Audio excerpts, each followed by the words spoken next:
அனைவருக்கும் இனிய மதிய வணக்கம். தூய்மை இந்தியா. தூய்மை என்பது சுத்தமாக இருப்பது நிலை மற்றும் நம் ஆரோக்கியத்தை பொறுத்தவரை நமக்கு முக்கியமான நடைமுறையாகும். தூய்மை இல்லாவிட்டால் அழுக்கு மற்றும் அழுக்குகளில் வாழும். அது நம் ஆரோக்கியத்திற்கும் நல்லதல்ல.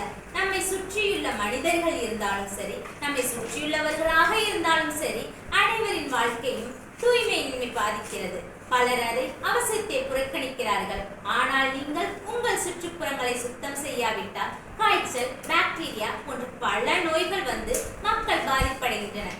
எனவே அதன் காரணமாக நம் மாண்புமிகு பாரத பிரதமர் நரேந்திர மோடி அவர்கள் காந்தியின் 150வது பிறந்த நாளை முன்னிட்டு அவருக்கு அஞ்சலி செலுத்தும் வகையில் அக்டோபர் 2, 2014 ஸ்வச் பாரத் அபியான் என்னும் திட்டத்தில் இந்தியாவை தூய்மை அடைவதற்காக தொடங்கினார்.